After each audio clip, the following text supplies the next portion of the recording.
2학년 친구들 안녕. 좋아 친구들 반갑다. 즐거운 세계사 시간이 돌아왔어. 오늘은 17강 게르만족의 이동이라는 제목으로 수업을 진행을 해볼 거야.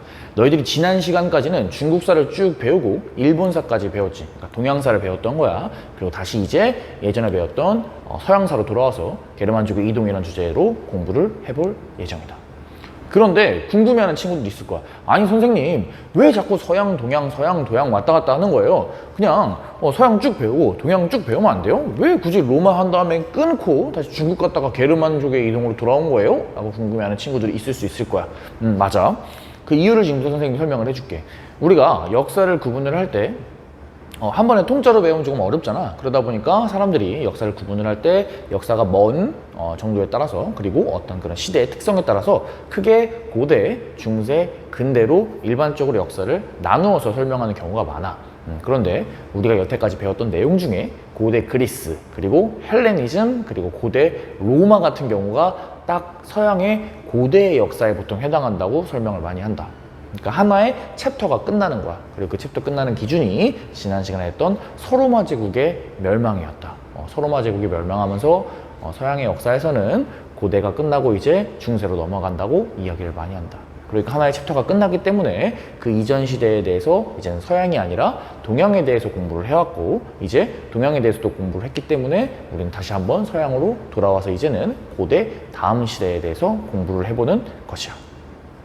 이해가 되었니? 좋아. 그러면은 지금부터 고대 이후, 고대의 멸망, 고대 종료인 서로마 제국의 멸망 이후의 서양 세계는 어떻게 전개되었는지에 대해서 한번 알아보도록 하자.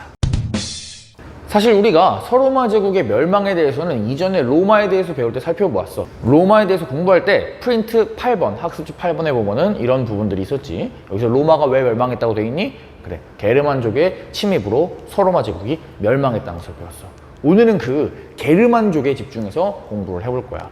크게 세 가지 파트에 대해서 공부를 해보다. 첫째, 게르만족은 도대체 누구인가? 그리고 두 번째, 게르만족은 이동했다고 하는데 왜 이동했나? 그리고 세 번째, 게르만족이 이동해서 결과가 어떻게 되었는가? 그냥 뭐 이동은 너희들도 많이 하잖아, 그지? 너희들도 뭐 학교 갈 때도 이동하고, 뭐 친구 만나러 갈 때도 이동하고, 이동은 많이 하잖아, 그지? 그런데 왜 굳이 우리가 게르만족의 이동은 그렇게 집중을 해서 하나의 챕터로까지 해서 공부를 하는가? 게르만족 이동의 결과는 무엇인가까지 총 3개에 나눠서 공부를 해볼 예정이다. 자, 그럼 먼저 게르만족이 누구인가에 대해서 설명을 한번 해보자. 너희들 유럽에 사는 사람들의 이미지를 한번 떠올려 볼래? 너희들 머릿속에 있는 유럽 사람들은 아마 백인으로 다 같은 인종일 것 같은 그런 이미지를 갖고 있을 거야. 하지만 실제로 유럽에도 굉장히 다양한 인종이 살고 있어. 게르만족은 그 인종 중에 하나이다. 이해를 쉽게 돕기 위해서 요새 게르만족들이 많이 살고 있는 나라가 어딘지 살펴보니까 지도에 보이는 것처럼 아이슬란드, 노르웨이, 스웨덴, 그리고 덴마크, 네덜란드, 독일 같은 나라에 게르만족들이 많이 산다고 해. 그래서 어떻게 생겼는지를 한번 볼게. 같은 유럽의 축구 국가대표팀이야. 위에는 포르투갈 축구 국가대표팀이고 아래는 독일 국가대표팀인데 어떠니 얘들아? 생김새가 약간 다르지. 근데 전체적으로 독일, 게르만 사람들이 머리도 노란색이 많고 체격도 조금 크고 우리가 알고 있는 것처럼 약간 피부가 하얀 것을 확인을 할 수 있네. 그래서 게르만족은 이런 식으로 생겼다. 유럽인들이 다 같은 얼굴을 하고 있지 않는다는 것은 너희들이 체크해 주면 될 것 같아. 독일인 농구 선수, 그리고 노르웨이인 축구 선수, 그리고 포르투갈 축구 선수를 비교해 봤을 때 포르투갈 축구 선수랑 독일인 노르웨이 축구 선수는 조금 다르게 생겼다, 그지? 머리 색깔도 다르고 피부 색깔도 약간 다르고, 그렇지? 그래서 실제로 보면은 위에 있는 두 선수들은 덩치도 아주 커, 키도 크고, 그리고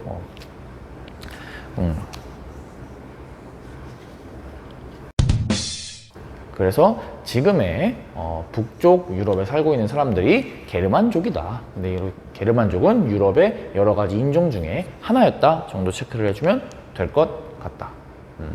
자, 오른쪽에 지도에 보면은 발트해라고 하는 바다가 있어. 선생님이 동그라미 쳐놓은 곳이 그 발트해 근처인데 원래 게르만족은 저쪽 바다 근처에서 북쪽에서 원래 모여 살던 사람들이었다고 생각하면 되겠다. 자, 이제부터 이 게르만족이 이동하는 것에 대해서 알아볼게.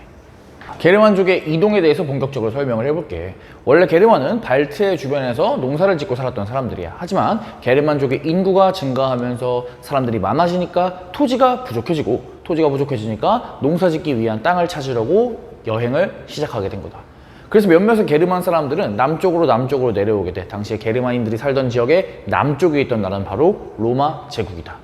그래서 게르만 사람들은 로마 제국의 국경지대에 정착해가지고 생활을 하게 돼. 뭐 농사도 짓고, 그 다음에 일부는 로마 제국의 용병으로 이제 취직을 하는 거지. 그래서 용병이 되어서 로마 제국에 동화돼서 살거나 아니면 뭐 농사를 지으면서 로마 제국의 문화에 영향을 받는 등 당시에 초창기의 게르만족들이 이동하기 시작했을 때는 굉장히 평화롭게 이동이 이루어졌어. 로마 제국에도 엄청나게 큰 위협이 되지는 않았다. 그런데 문제는 이 게르만족이 소수가 이동해온 게 아니라 대규모 이동을 하기 시작하면서부터 로마 제국에 커다란 문제점이 찾아오게 된다. 지금부터는 게르만족이 왜 대규모로 이동했는지를 알아볼게. 초창기에는 인구가 단순히 증가해서 먹을 걸 찾기 위해 내려왔다 그랬잖아. 근데 이제 그런 차원을 뛰어넘는 대규모 이동이 시작되는 거야. 그 이유는 선생님이 왼쪽에 띄워놓은 그림과 같다. 바로 4세기 후반의 게르만족 대이동의 이유를 살펴볼게. 그 이유는 연쇄적으로 징검다리처럼 연결되는 역사의 특징을 너희들이 이해를 해야 돼. 먼저 지도에 오른쪽 끝을 볼까? 맨 오른쪽 끝에 보면 중국 위쪽에 흉노족이 있어. 흉노족 기억나지? 중국 왕조, 뭐 한나라 같은 나라들과 끊임없이 싸웠던 북방 유목 민족이었다. 한나라와 대결했던 흉노족은 한나라한테 밀려서 계속해서 서쪽으로 이동하는 경향을 띠는데, 서쪽으로 이동한 흉노족들이 나중에 시간이 흘러서 훈족으로 변화했다라고 역사학자들은 생각을 하고는 해. 흉노가 무조건 훈족이다 라고 밝혀진 것은 아니지만 사람들이 여러 가지 부분들을 고려를 해봤을 때 이 흉노족이랑 어느 정도 연관성이 있는 서쪽으로 이동한 사람들이 훈족이구나 라고 생각을 하면 될 것 같아요. 자, 그래서 한나라와 흉노의 싸움 끝에 흉노족은 서쪽으로 이동했고 이들이 훈족이 된 거야. 그런데 이 훈족이 점점 더 다시 또 서쪽으로 이동하기 시작하는 거야. 자, 이제 중앙아시아 지역에 살고 있던 훈족이 서쪽으로 이동한 거야. 그러니까 중앙아시아 옆에 있는 유럽까지 훈족이 진출하게 된 거지. 훈족은 서쪽으로 압박을 계속 가하고 원래 유럽에 살고 있던 게르만족은 훈족이 밀려오니까 훈족을 피해서 남쪽으로 대규모 이동을 시작하는 거다. 게르만족은 대규모 이동을 하지만 이것은 로마 제국 입장에서 보는 대규모 게르만인들의 침입이라고 볼 수 있는 거지. 자, 다시 설명해 줄게. 처음에 한나라와 흉노가 싸웠어. 한나라와 흉노가 싸우다가 엎치락뒤치락 하다가 이제 흉노가 서쪽으로 밀리기 시작하는 거지. 서쪽으로 밀렸던 흉노족들은 점점 더 변화해서 훈족이 되고, 이 훈족은 계속해서 서쪽으로 이동을 해서 나중에는 유럽까지 압박을 주게 되는 거야. 원래 그 유럽에 살고 있던 게르만족들은 훈족이 밀려오니까 하면서 도망갔지. 어디로? 남쪽으로. 남쪽엔 어느 나라가 있었다? 로마 제국이 있었던 거야. 그러면서 수많은 게르만인들이 이제 로마 영토로 대규모로 이동하기 시작하는 거지. 당연히 평화롭게 이동하진 않았겠지. 수많은 사람들이 같이 오니까 로마와 게르만 사이에 본격적인 전쟁이 시작되는 거다. 자, 그럼 게르만족의 대규모 이동의 결과에 대해서 알아볼게. 만약에 로마가 좀 정상이었다면 게르만족이 아무리 대규모 이동을 해오더라도 로마는 끄떡이 없었을 거야. 왜냐면 로마한테는 강력한 군대와 넓은 영토가 있었거든. 하지만 게르만족이 대규모 이동을 할 때 당시에 로마는 그렇게 정상적이지 못했어. 우리가 로마를 공부할 때 배웠듯이 로마는 이미 당시에는 오연제 시기를 지나 팍스 로마나의 정점을 찍고 나서 내려오는 시기였지. 군인 황제간의 정치 같은 시기를 겪으면서 로마의 정치가 굉장히 혼란스러웠던 것들 너희들이 기억을 하고 있을 거다. 이러한 상황에서 대규모 게르만인들이 쳐들어오게 되니까 로마는 이를 막을 수가 없었다. 결국에 왼쪽에 보이는 지도처럼 다양한 게르만족들이 대규모로 로마의 영토로 들어오게 된다. 그리고 게르만족의 대규모 이동을 막지 못한 로마는 결국에 멸망하게 돼. 로마 중에도 우리가 서로마, 동로마 중에 서로마 제국은 결국에 476년에 게르만족의 침공을 이기지 못하고 멸망하게 된다. 약 1000년 이상이 지탱되어 온 로마 제국이 멸망하게 되는 거야.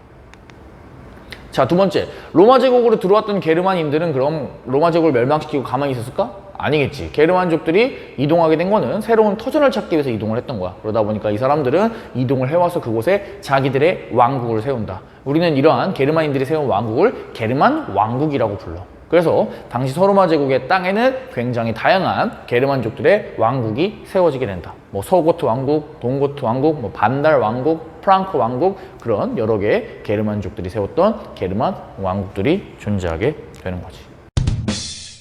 여기까지만 공부하면 너희들이 게르만족에 대해서 알아야 되는 내용들은 전부 다 공부를 한 거야. 자, 선생님이 다시 한번 정리를 해볼게. 게르만족은 원래 발트해 쪽에 살고 있는 유럽의 여러 민족 중에 하나였어. 그런데 이들은 동쪽에서부터 서쪽으로 훈족이 점차 압박을 해오니까 훈족의 압박을 피해서 로마 제국의 영토로 대규모로 이동하게 되지. 그리고 그 대규모로 이동한 결과 첫 번째 서로마 제국은 멸망하게 되고 두 번째 서로마 제국의 영토에 다양한 게르만 왕국들이 세워지게 된다. 그리고 서로마 제국의 멸망함으로써 우리는 이 시기를 서양사에서 고대 시기가 끝났다라고 이야기를 하고 서로마 제국의 멸망 이후부터는 새로운 역사의 한 페이지인 서양의 중세의 역사가 시작됐다라고 이야기를 하는 거다. 그래서 다음 시간에는 게르만 왕국 중에 가장 번성했던 프랑크 왕국에 대해서 배워보면서 그 다음 시간에는 서양의 중세 역사의 특징에 대해서 알아볼 거야. 너희들이 이런 흐름을 잊지 말아야겠다. 자, 오늘 수고 많았어. 별로 어렵지 않았지? 자, 다음 시간에 프랑크 왕국에서 만나보자. 안녕!